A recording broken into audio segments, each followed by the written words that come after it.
எல்லோருக்கும் வணக்கம். அடுத்த வாரம் தொடங்கும்போது ரொம்ப அமர்க்களமாக இருக்கும். ஏன்னா ஏகப்பட்ட முக்கியமான நியூஸ். அதில் முதல் முக்கியமான நியூஸ் வந்து யூஎஸ் ஃபெட்டினுடைய பாலிசி மீட்டிங் வந்து 19-20 நடக்குது. அவங்க 20ஆம் தேதி என்ன பண்ண போகிறாங்க அப்படின்ற சொல்லுவாங்க. அது 21ஆம் தேதி இம்பேக்ட் ஆகும். ஆக மொத்தம் 3 நாள் நம்மளுடைய மார்க்கெட்டில் வால்டிலிட்டி வர வாய்ப்பு இருக்கிறதா தான் நான் பார்க்குறேன். இந்த சமயத்தில் நம்ம மார்க்கெட் ஒன்றும் சாதாரண இடத்துல இல்லை. இன்னும் 32 நாளில் எலெக்ஷன் ஆரம்பிக்க போகுது. இன்னொரு 79 நாளில் நம்மளுக்கு ரிசல்ட் அப்படின்றது வரப்போகுது, எலெக்ஷன் ரிசல்ட். அப்போ வீக்காக இருக்கக்கூடிய இந்த மார்க்கெட்டை அப்படியே இந்த யூஎஸ் ஃபெட்டினுடைய நியூஸ் வந்து வரக்கூடிய வாரத்தில் தூக்கி நடுவுலையோ அல்லது அதுக்கு மேலேயோ உச்சியில் கொண்டு போய் வச்சுட்டான்னா நம்மளுக்கு ரொம்ப சந்தோஷமாக இருக்கும். ஏன்னா அதுக்கு மேலே பிரேக் டவுன் ஆனாலும் சரி அல்லது மறுபடி கீழே இறங்கி வந்தாலும் சரி, அதில் உங்களுக்கு 15 நாள் ஓடி போயிடுது. எலெக்ஷன் பக்கத்தில் வர்ற வரைக்குமே கூட இந்த முக்கியமான சப்போர்ட்டை கட் ஆகாமல் இருக்கும்.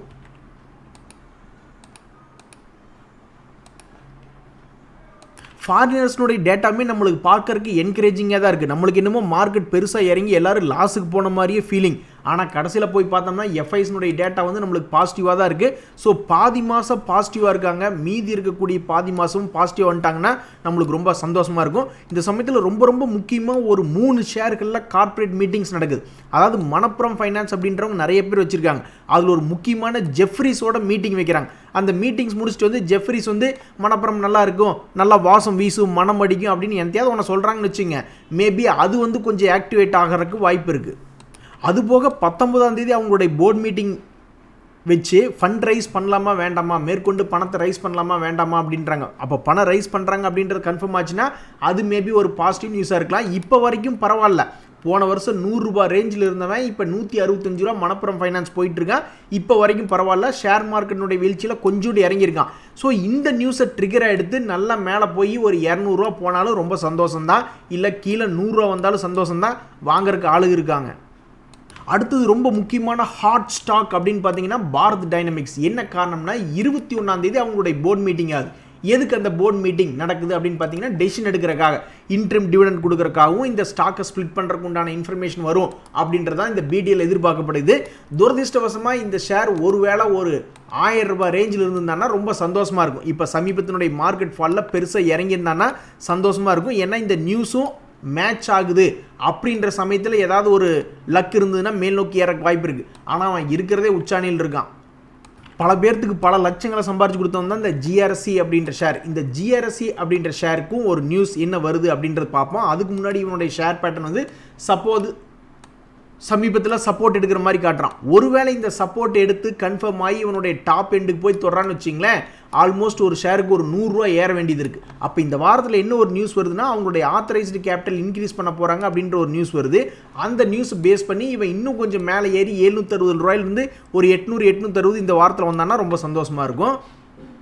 ஸோ ஸ்டாக்கை பொறுத்த வரைக்கும் இந்த 3 தான் சரியான முக்கியமான விஷயமா பார்க்கப்படுகிறது. இது போக ஏதாவது க்ரோத் ஸ்டாக்ஸ் வந்து சப்போர்ட்டில் இருக்குது, அடுத்த வாரத்தில் ஒரு வேளை மார்க்கெட் மேல் நோக்கி ஏறுது இந்த யூஎஸ் ஃபெட்டுனாலேயோ அல்லது வேறு ஏதாவது ஒரு காரணத்தினால மார்க்கெட் மேலே வரும்போது ஏதாவது ஒரு க்ரோத் ஸ்டாக்ஸும் சேர்ந்து மேலே வர்றதுக்கு வாய்ப்பு இருக்குது அப்படின்னா ஒரு 4 க்ரோத் ஸ்டாக்ஸ் அப்படின்றது இருக்குது. நல்ல லாபம் பண்ணி கொண்டு இருக்கக்கூடிய கம்பெனிகள் தான். அதில் இந்த அஃப்லே இந்தியா அப்படின்றது பார்த்தீங்கன்னா ரொம்ப ஸ்ட்ராங்கான கம்பெனி. எப்போ இருந்துன்னு பார்த்தீங்கன்னா 2021 அவனுடைய வேலையை சப்போர்ட் கிட்ட வந்தான்னா சப்போர்ட்லேருந்து மேல் நோக்கி ஏறுற வேலையை தான் அவன் பார்த்துருக்கான். ஸோ இந்த முறையும் சப்போர்ட் நோக்கி வர்றான். ஒரு 1000 எடுத்தாலும் சரிதான் அல்லது ஒரு 850 950ன்னு இந்த ஜோனில் சப்போர்ட் எடுத்து மறுபடியும் ஒரு 6 மாதம் கழித்து பார்க்கும்பொழுது ஒரு 1400 போச்சுன்னா ரொம்ப சந்தோஷம். அடுத்து நம்ம பார்க்கக்கூடிய இந்த க்ளீன் சயின்ஸ் அப்படின்ற பங்கும் சமீபத்தில் வந்து ஒரு மிகப்பெரிய ஃபால் ஆனதுக்கப்புறம் ஒவ்வொரு முறையும் சப்போர்ட் எடுத்து பண்ணிக்கிட்டே இருக்கான். 2023 பார்த்தீங்கன்னா ஒரு சப்போர்ட்லேருந்து எடுத்து ஒரு இடம் லாபம் கொடுத்துருக்கான், மறுபடியும் 2வது சப்போர்ட் எடுத்து லாபம் கொடுத்துருக்கான், 3வது சப்போர்ட் எடுத்து லாபம் கொடுத்துருக்கான். இப்போ மறுபடியும் 4வது சப்போர்ட்லேயும் ஏதாவது லாபம் எடுத்து கொடுக்குமா? அப்போ ஒரு 3 மாதம் கழித்து பார்க்கும்போது இவன் 1300 ஒரு 1600 வருவானா அப்படின்றதான் ஒரு கேள்விக்குறியாக இருக்குது. இப்போ டாடா பவர்னா அல்லது டாடா ஸ்டீல்னா நம்ம மனசில் நினைக்கலாம், சரி அவனுக்கு 10 ரூபாய்க்கு 50 ரூபாய்க்கு மேலே ஏறி இறங்கி ஆடுவானே, ஏதாவது ஒரு சப்போர்ட் எடுக்கிறதுக்கு வாய்ப்பு இருக்குது அப்படின்ட்டு. பட் இந்த க்ளீன் சயின்ஸ் 4 தடவை பண்ணி கொடுத்துருக்கு, 3 தடவை பண்ணி கொடுத்துருக்கா. இப்போ 4வது முறை 6 மாதம் கழித்து பார்க்கும்போது 1600 வருவானா அப்படின்றது தெரில. பட் வந்துச்சுன்னா சந்தோஷம். அடுத்து பார்க்கக்கூடிய இந்த 2 கம்பெனிகள் ஃபைன் ஆர்கானிக்ஸ், இந்தியா மார்ட், அவனுங்களும் அதே தான். அவனுங்களும் வந்து சப்போர்ட் லெவலில் தான் இருக்கானுங்க. இப்போ வரைக்கும் இந்த ஒரு வருஷமாக இந்த சப்போர்ட் லெவலில் உடைக்கல. ஸோ அப்போ இந்த சப்போர்ட் லெவல்லேருந்து மறுபடியும் ஒரு 5000 போகிறானா, ஒரு ஷேருக்கு 1000 ரூபா லாபம் கொடுக்குறானா அப்படின்றத பார்க்கணும். இந்தியா மார்ட் அதே மாதிரி தான் கடந்த ஒரு வருஷமாக அவனுடைய சப்போர்ட் அப்படின்றது 2600 ரூபா ரேஞ்சில் அந்த சப்போர்ட் அப்படின்றது மெயின்டைன் பண்ணிட்டு இருக்கான். அப்போ அந்த சப்போர்ட்டை தொடர்ந்து மறுபடியும் 3300 ரூபா போவானா அப்படின்ற மாதிரி பார்க்கப்படுகிறது. ஸோ இப்போதைக்கு ஒரு growth கம்பெனி ஒரு 4 அடிவாரத்தில் யார் கிடக்கிறா அப்படின்னா இந்த 4 கம்பெனிகள் அப்படின்றது என்னுடைய கருத்து. இன்றைக்கி ஒரு முக்கியமான விஷயங்க, அருமையான ஒரு கேள்வி கேட்டார். எப்போ ஒரு ஷேரில் வந்து நம்ம ஒரு நல்ல என்ட்ரியாக பார்த்து கண்டுபிடிச்சி எப்போ நம்ம வெளியே வர்றது அப்படின்னு. ஏன்னா கீழே வாங்கிறது கூட ஓகே, மார்க்கெட் ஏறும்பொழுது நம்ம வாங்கினதுக்கப்புறம் அவன் பாட்டுக்கு மேலே போயிட்டே இருக்கான். பட் வெளியே வரணும் இல்லை, அந்த சக்கரவியூகத்திலேருந்து வெளியே வந்தால் தான் நம்ம ஒரு மாதிரி சேதாரமெல்லாம் வெளியே வர முடியும். இங்கே பாருங்கள், ஒரு நண்பர் என்ன சொல்கிறார், கடந்த ஒரு வருஷத்தில் ஆல்மோஸ்ட் 7 லட்ச ரூபா பணத்தை போட்டிருக்கார், 2 லட்ச ரூபா லாபம் வந்திருக்கு. கடைசியில் பார்த்தா திடீர்னு போர்ட்ஃபோலியோவே வந்து ஒரு 2 லட்ச ரூபா லாஸுக்கு போயிடுச்சு.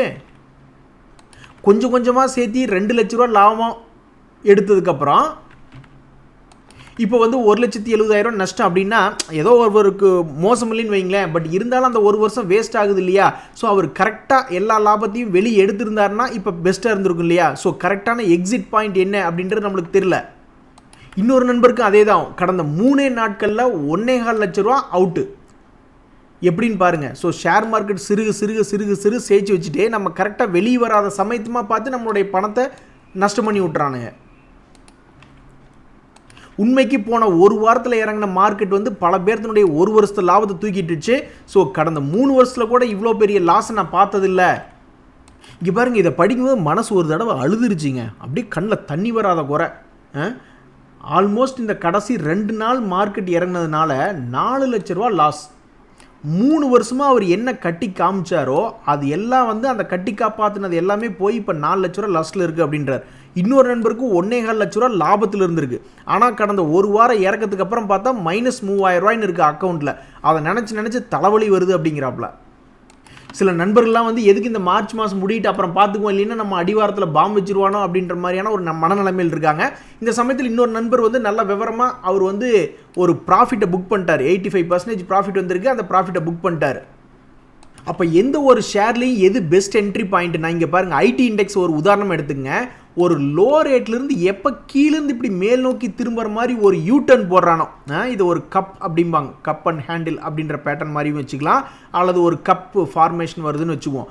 எப்படியோ அந்த கீழே இறங்கிட்டு இருக்கிற ட்ரெண்டு அப்படியே ட்ரெண்ட் ரிவர்சல் ஆகுது அப்படிங்கும் பொழுது அங்கே வந்து ஒரு என்ட்ரி பாயிண்ட். அது நம்ம உடனே லாபம் கிடைக்கும்னுலாம் அர்த்தம் கிடையாது, பட் அது ஒரு என்ட்ரி பாயிண்ட்.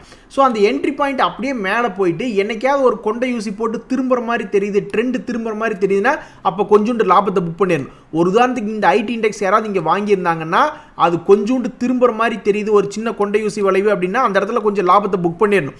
அதுக்கப்புறம் அவன் மறுபடி போகிறதுனா போயிட்டு ஒன்றும் தப்பு கிடையாது. மறுபடி போகும்பொழுது மறுபடியும் இந்த இடத்துல திரும்புகிற மாதிரி தெரியும் பார்த்தீங்களா, அப்போ இங்கே இன்னும் கொஞ்சம் லாபத்தை புக் பண்ணணும். அப்போ என்ன ஆகுது, நீங்கள் பார்த்துட்டு இருக்கிற வந்து 2020 2021 வரைக்கும் அங்கிருந்து கொஞ்சம் இறங்குறான்னு வச்சிங்களேன். நீங்கள் கணிச்சது கரெக்டு. ஓகே, இங்கே ஒரு கொண்டை ஊசி வளைவு போட்டால் இறங்கினாலும் இறங்கிடுவான் அப்படின்ற மாதிரி கீழே இறங்கிடுறான்.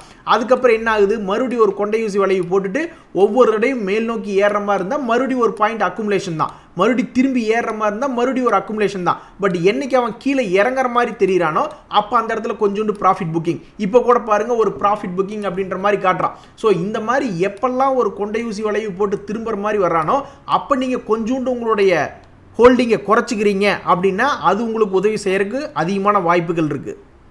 ஸோ உண்மையிலேயே எனக்கு இவருடைய கமெண்ட்டெல்லாம் பார்த்து எனக்கு கண்ணில் தண்ணி வந்துடுச்சு. 4 லட்ச ரூபாய்க்கு மேலே லாஸு 3 வருஷமாக கட்டி காப்பாற்றதே இறங்கிடுது அப்படின்னா அப்போ அதெல்லாம் நம்மளுக்கு ரொம்ப மன வருத்தமான செயல் தான்.